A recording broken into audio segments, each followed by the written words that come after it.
Olá, meus queridos da turma 1001, nossa segunda aula de Sociologia.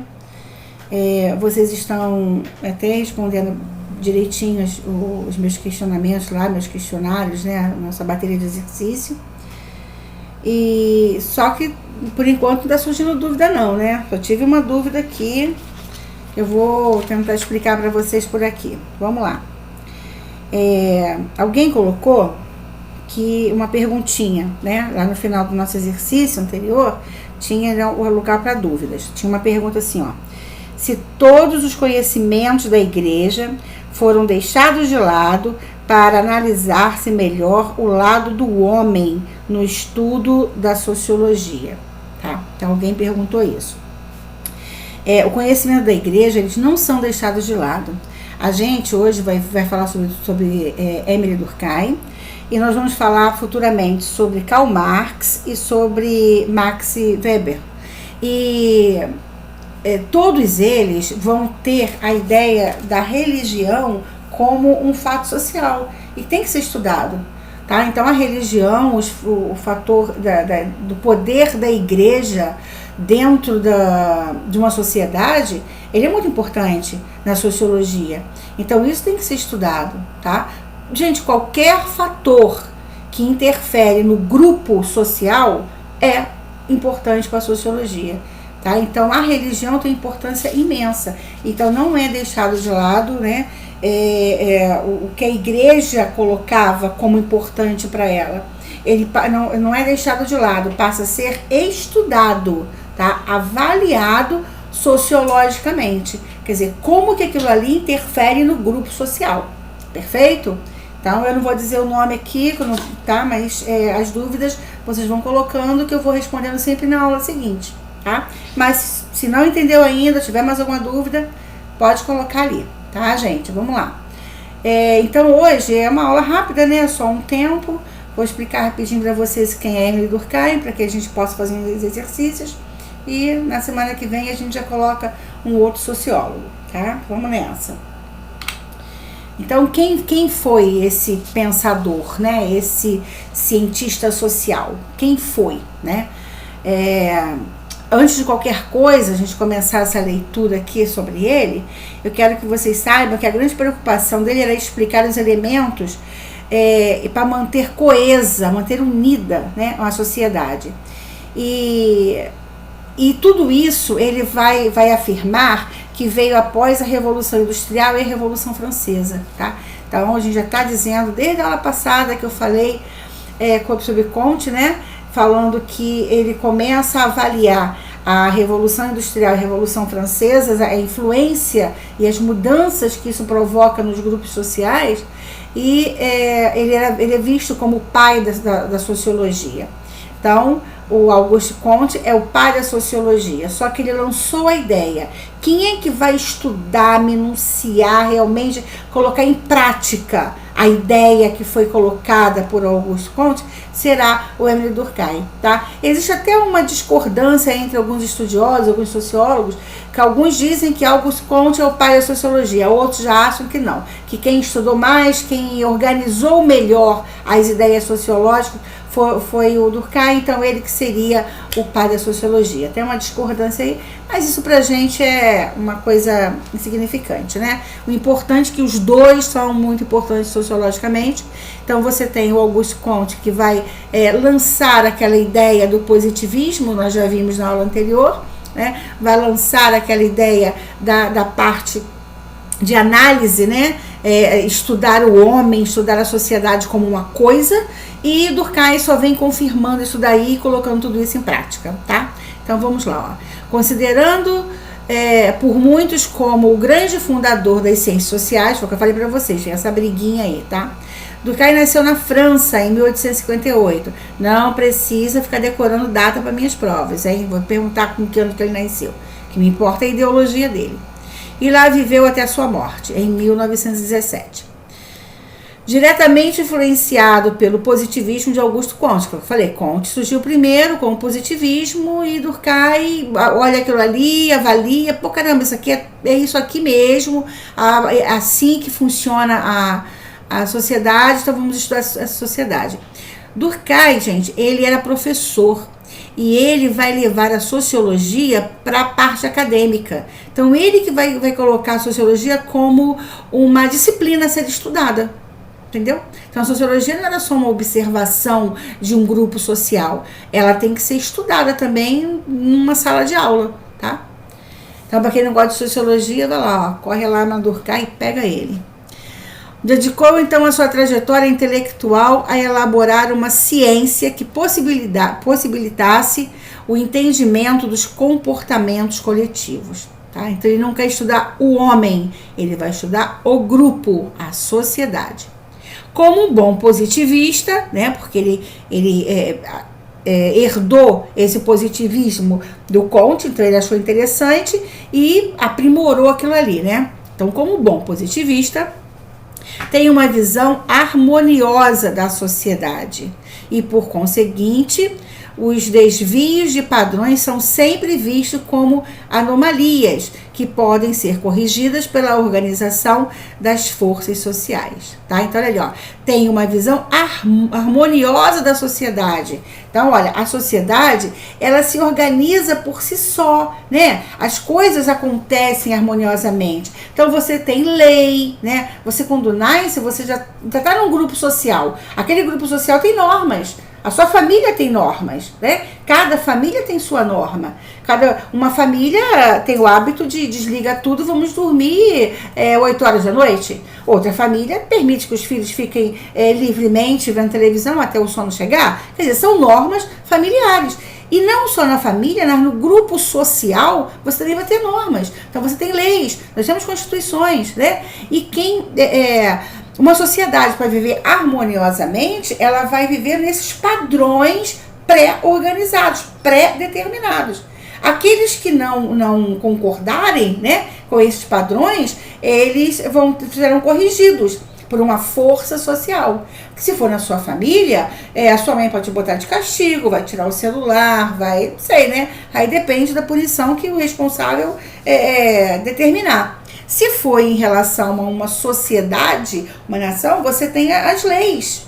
Tá? Então, você roubou, você é preso, né? Você está tirando a sociedade daquela harmonia. Você não está andando nos padrões corretos da sociedade. Perfeito? Então, isso quer dizer essa frase nossa aí. Numa sociedade como a nossa, em que as mudanças são rápidas, gente, muito, muito rápidas, né? E as atividades de trabalho são muito variadas, a unidade social, quer dizer, a unidade, manter todo mundo junto, é dada pelo que ele denomina solidariedade orgânica, tá? Eu vou falar mais um pouquinho à frente sobre essa solidariedade orgânica. Esse conceito traz a ideia de que a sociedade industrial mantém-se em um funcionamento relativamente harmonioso. É você, gente, você se colocar no grupo social e seguir as normas daquele grupo, tá? Aí você está perfeito, você está vivendo relativamente harmonioso de acordo com o grupo. Possibilitando pelo fato de que cada grupo ou indivíduo ocupa uma função diferente. Então, é o quê? É o professor dando aula, é o aluno estudando, é o motorista dirigindo, é o policial, vamos dizer assim, tirando da sociedade aquele que não cumpre as determinações sociais, tá? Então, é isso, é cada função, cada indivíduo ter a sua função, e cada um cumprindo a sua função, tudo vai dar certo, tá? Então, cumprindo cada um seu papel na sociedade através da divisão social do trabalho. Perfeito? Tá bem simples o texto sobre Durkheim, não tá complicado não, né? Não é isso que ele diz. Na visão dele, você tem o grupo social, a harmonia dessa sociedade vem quando cada um segue os padrões. Aquele que desvia do padrão vai sofrer uma força social, né? Aí depende do grupo que ele está, se é na família, se é na escola, se é na sociedade mesmo, né? Vamos dizer assim, no Estado, tá? Então, cada um vai ter a sua punição de acordo com onde estiver. Perfeito? E essa divisão social do trabalho aí é quando cada um cumpre a sua função dentro da sociedade. Durkheim, gente, ele coloca que determina como o fato social. Vamos primeiro entender isso aqui antes de começar a ler, tá? Então, seria como objetivo central de investigação, tá? Então, o fato social seria o objeto de investigação, tá? E vai ser entendido como fato social como uma coisa. A coisa você pode estudar livremente, né? Que exerce força de coerção sobre o sujeito. Então, é independente da sua vontade ou da ação individual, tá? Então, o fato social não é de cada um. O fato social já existe, tá ali. Você se encaixa nele, tá? O fato social, ele se impõe na direção da sociedade para o indivíduo, tá? E ele vai se estabelecer de uma forma, assim, homogênea e padronizada. Então, cada um vai se encaixar naquele fato social, naquele padrão que é colocado.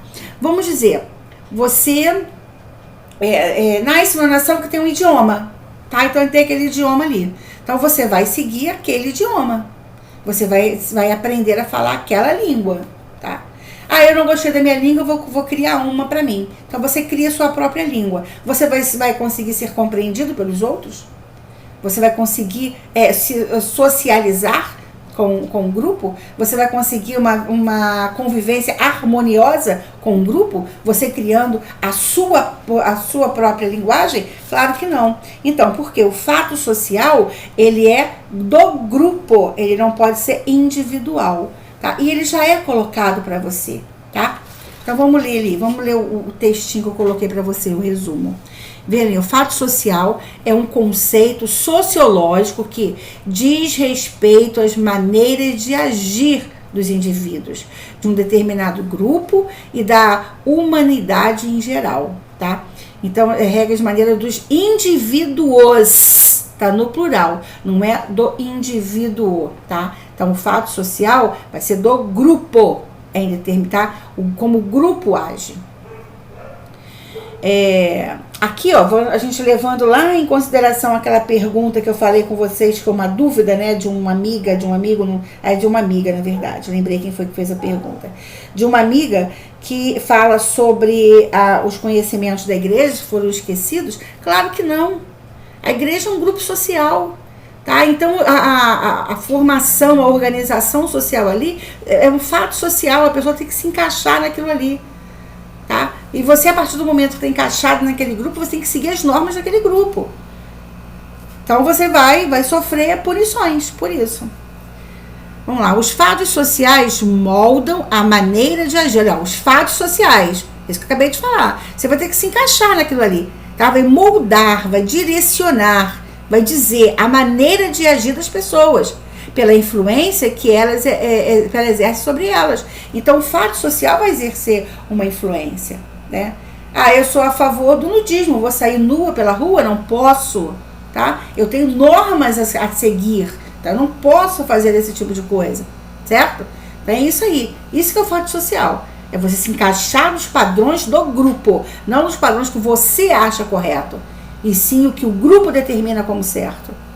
Os fatos sociais são conjuntos de hábitos praticados pelas pessoas por meio de suas ações, que permitem a identificação de uma consciência coletiva, tá? Então, o quê?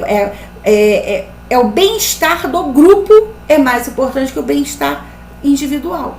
Aí tem uma identificação de uma consciência coletiva, a qual age por trás dos indivíduos, influenciando as suas ações de alguma maneira. Aí, ó, a qual age por trás do indivíduo. O indivíduo não tem como determinar o fato social. Não é ele que determina.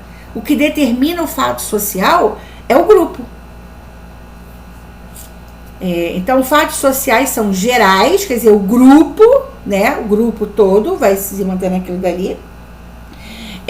O fato social, ele coercitivos, né? Então você pode sofrer alguma punição, né? Não seguindo as determinações do grupo. E exteriores, então não é de dentro para fora, é de fora para dentro, é do grupo para você, não de você para o grupo, tá? Nesse sentido, o fato social é verificado e não pode ser modificado pela ação individual. Então, por exemplo, vamos voltar por exemplo lá do idioma. Eu não gosto da língua portuguesa, eu vou criar agora o meu idioma, blá, blá, blá, blá, blá, blá, blá. Eu vou ser entendida? Não vou ser entendida. Eu vou conseguir fazer isso? Não. Eu posso conseguir que 2, 3 pessoas venham a passar a estudar, blá, blá, blá, blá, blá, blá, e a gente vai conversar. Mas cadê a minha interação social? Cadê o grupo todo? Né? Como que eu vou conseguir me fazer entender no grupo no geral? Não pode. Tá ali, não pode ser modificado pela ação individual. Tá? Pois há uma força exterior, tá? É a consciência coletiva. Então, foi o que eu acabei de falar. Não é de dentro para fora, é de fora para dentro. Então, não é do indivíduo para a sociedade, é da sociedade para o indivíduo. Perfeito? Então, vamos lá. Eu acho mais interessante esse tipo de aula, a gente podendo debater, né? Eu não entendi isso, volta aqui, volta ali, mas vamos lá. Eu acho que eu estou explicando bem detalhado, bem devagarinho, e as dúvidas vocês mandam para mim que a gente volta aí, tá, gente? Então, aí está o fato social. Então, o que Durkheim tem a ver com isso daí? Ele estuda o fato social, tá? Toda essa ideologia que nós colocamos aqui do fato social, o importante, o grupo, o indivíduo interfere, tá? A ação vem do grupo para o indivíduo, não do indivíduo para o grupo. Tudo isso daí foi através de estudos de Durkheim na sociedade, tá? Vamos lá. Então aí, eu coloquei até o fato social e educação.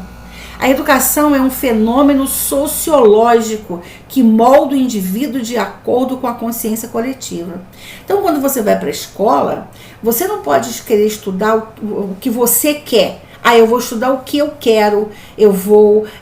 isso aqui eu gosto, esse assunto eu gosto, esse assunto eu não gosto. Você não tem como fazer isso. Você tem que estudar o todo, porque aquilo é uma consciência coletiva, né? Nós temos uma legislação que determina o que vai ser estudado, quando vai ser estudado, qual a série de cada assunto, pertinente a cada idade. Então, tudo isso daí é estudado pelo Ministério da Educação e determinado, tá? Então, torna-se um fato social. Você tem que seguir aquilo ali. Eu não quero fazer o primeiro ano do ensino médio, eu quero fazer agora só o terceiro. Não quero fazer nem o segundo, nem o primeiro, nem o segundo, não. Vou fazer só o terceiro que eu vou fazer o Enem. Eu posso fazer isso? Não. Você tem que seguir por umas normas, tá? Você tem que seguir uma determinação. Uma determinação que vem por uma consciência coletiva. Não foi um indivíduo sozinho que pensou e falou, eu vou mudar isso porque eu quero, que eu estou com vontade. Não. É o bem-estar do grupo, perfeito?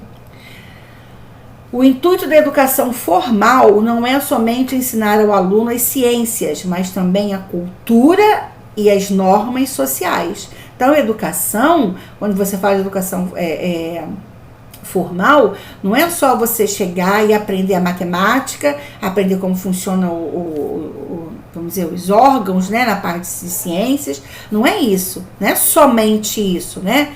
É você organizar também a sociedade. É você colocar o indivíduo como um membro social.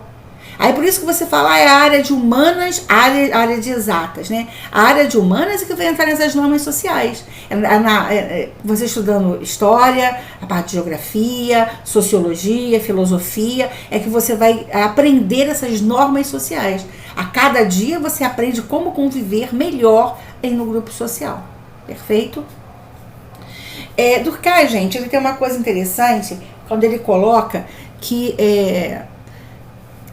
você tem que estudar, né, a sociedade, e a sociedade ela tem que ser estudada, como é que eu vou explicar para vocês? De um modo, dependendo do grupo, individualizar cada grupo vai ter a sua característica, tá? Então é o grupo da família, o grupo da igreja, o grupo da escola, o grupo do trabalho, tá? Então nós temos vários grupos sociais, e esses grupos sociais possuem normas diferentes, tá?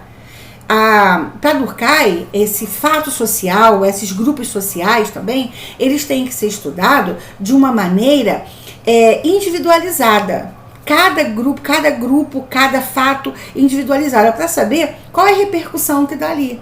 Então, o fato social, ele passa a ser um objeto de estudo. E você tem que seguir normas.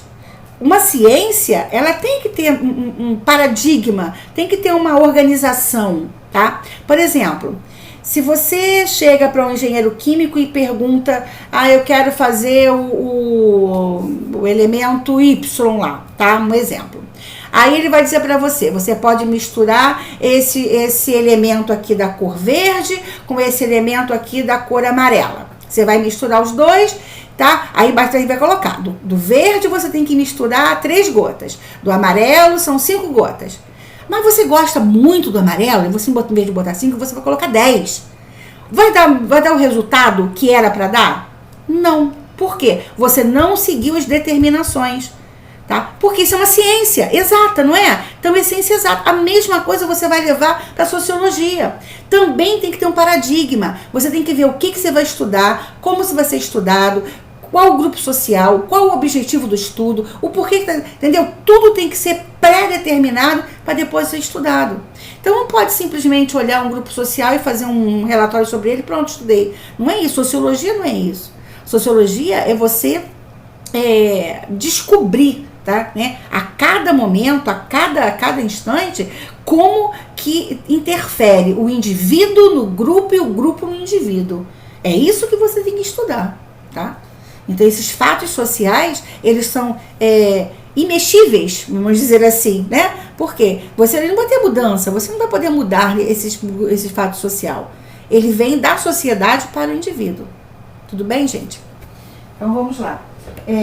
Quando a gente vê aqui nessa solidariedade da sociologia, tá no nosso livro, na página, tá no capítulo 2, página 6. Tá? Na página 6, a gente já começa a ver sobre Durkheim, vamos lá. Da página 6 não, página 11. Na página 11 nós temos essa solidariedade na sociologia. Tudo que eu estou dizendo para vocês acompanham pelo livro de vocês, hein? Senão vocês vão ficar perdidos. Ali tem contexto, tá tudo explicado. Aqui é o complemento, aqui é o que eu faço em sala de aula, é complementar o livro, tá? Então acompanhe pelo livro. Não vai jogar o livro de lado, ficar só com as aulas online não, hein, gente? Então vamos lá, Durkheim estava particularmente interessado na dimensão social que envolvia as relações de solidariedade social e moral, tá? Então você tem solidariedade social e moral. A coesão social está, né, quer dizer, a junção está baseada no consenso entre os indivíduos, né, entre o grupo social. Uma consciência coletiva que ele chama de solidariedade mecânica e orgânica. Olha aqui no livro de vocês está assim, ó. A mecânica notada principalmente nas sociedades ditas primitivas, tá? Então, são aquela sociedade inicial, tá? Onde tudo era dividido, tudo era de todos. Eu já falei isso para vocês na aula de história. A gente está dando pré-história, né? Então, o mais forte caçava um animal maior, ele vinha no grupo e dividia para o grupo, tá? Era tudo com muita divisão entre os elementos do grupo, né? Agora, também, mesmo tendo essa divisão, essa igualdade naquele período, você também tinha as sanções, né? Aquele que não participava de tudo que era norma do grupo, por mais que você não tivesse uma constituição, uma lei escrita, mas tinham as normas do grupo, tá? Quem não praticava tinha algum tipo de coerção social, tá? Que era baseado em valores, em crença, na parte social, física, individual, tá tudo no livro de vocês. Eu tô lendo a parte do livro de vocês. Vocês podem verificar isso daqui, tá? Aqui, ó, valores morais e religiosos e a organização do grupo para obter alimentos e ferramentas com reduzida divisão social de trabalho, né? Então, a divisão era: os mais fortes caçam, as mulheres, os homens mais fortes caçam, as mulheres tratam de plantio, tratam da casa. Então era uma divisão social que quem fez? Quem foi que criou essa legislação? Que o homem forte caça, a mulher cuida da casa, a mulher cuida da família, a mulher vai plantar. Quem fez isso daí? Quem escreveu isso para o homem seguir essa norma? Nada, isso aí é convivência social. Tá? Então a própria natureza vai levar o homem a essa divisão de trabalho. Tá? Então isso aí é a solidariedade mecânica. E a solidariedade orgânica, que é a nossa, né? Típica das sociedades atuais, né? Que vem com divisão de trabalho. Ela é mais complexa, característica do mundo moderno. Então, o que a gente tem hoje em dia, né? Mundo urbano, industrializado. Aí o consenso entre os membros é estabelecido a partir das normas, regras e contratos. Então, é pré-determinado, já é escrito. Já é escrito. Você sabe que se você roubar, né? Você vai preso. Tá escrito, tá? Matar é crime. Tá escrito, é pré-determinado isso. Então não tem o que você ficar questionando. Será que eu posso? Bom, você já nasce, você cresce sabendo o que pode e o que não pode dentro do grupo social.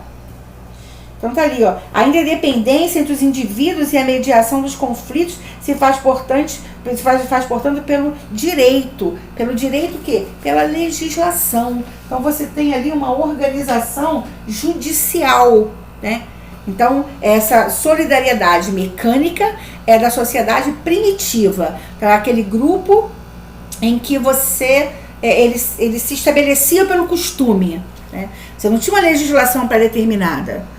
Tá? Então as crenças, a maneira de conviver, a hora da caça, a hora da comida, a hora do lazer, né? Tudo aquilo ali já era, vamos dizer assim, tornava-se uma tradição no grupo, né?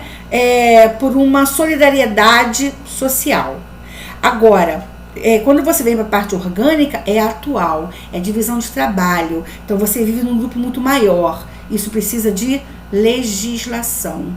É pré-determinado, é escrito. Perfeito? Algumas pessoas perguntam: então a solidariedade mecânica pode ser colocado num grupo familiar? Sim.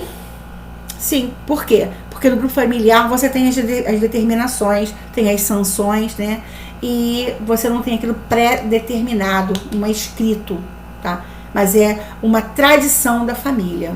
Então a família, vamos dizer, dá um exemplo aí. Hábitos de almoçar aos domingos todos juntos, tá?